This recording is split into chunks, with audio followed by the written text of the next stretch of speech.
So Learning Bird, if you don't know, is an online app um, that's built for teachers as well as for students. So you can access it by going to www.learningbird.com,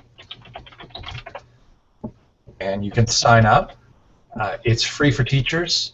It always has been, and it always will be, which is amazing because if you're like me and you're a classroom teacher who has spent many hours scouring the internet for useful video lessons that will help your students, or even creating a lot of useful video lessons that will help your students, this is a great app that will help your students, and it will bring you access to great stuff really quickly.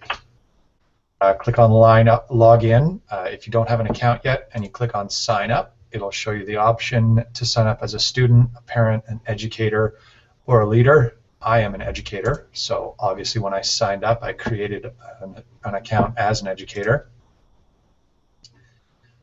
You can log in, and it will take you directly to your login page.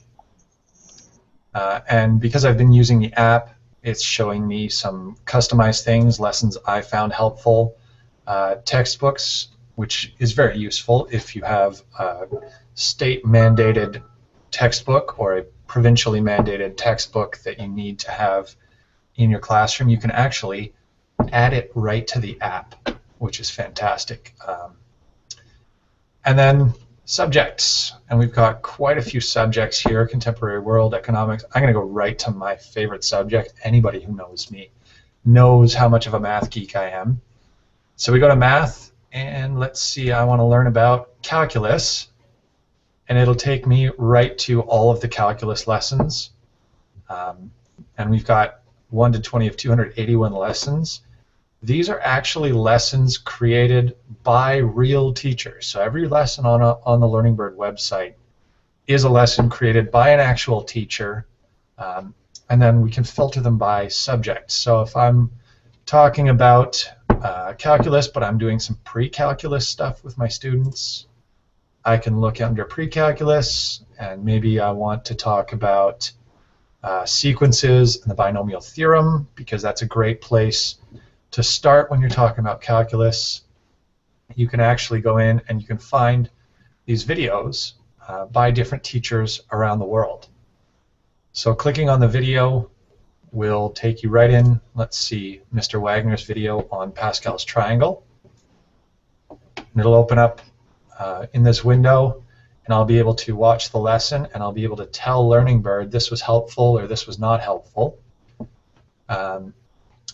And it will actually know, sort of based on what I've found helpful, other lessons that I might find helpful. Up here in the top, there's the address bar, and that's the actual link directly to this lesson. So if I want my students to watch this lesson specifically, I can copy this link, and then when I'm using Google Classroom, or I'm working with my students, or if I even want to show this lesson directly to my students, I can give them this link, and it will take them right to this lesson in their own Learning Bird account.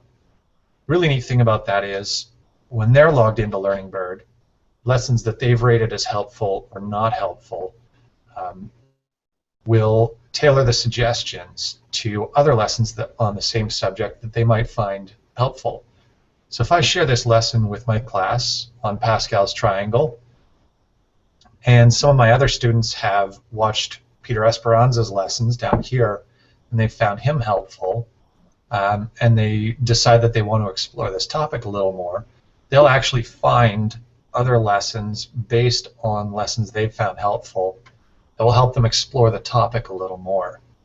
So it's really nice because it gives students an opportunity to comb through a lot of material that's tailored to their preferences, and it will actually help them. So if they want to explore the topic a little more, hear another perspective on it, maybe they didn't quite get it the first time around, rather than watching the same video over and over like some sites recommend.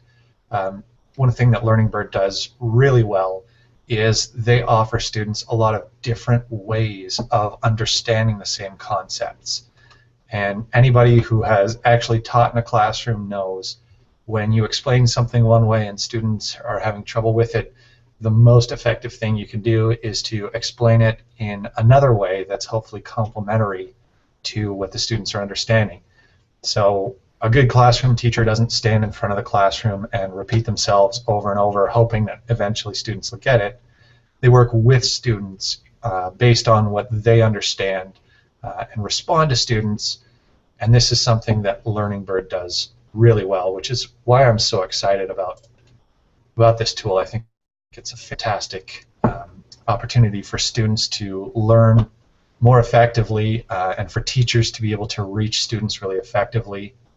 And it's also a great resource for teachers, because as I go through all of this stuff, maybe it will expose me to new ideas, new ways of teaching, or new concepts that maybe I can teach more effectively because I have seen other viewpoints, other ways of presenting this information.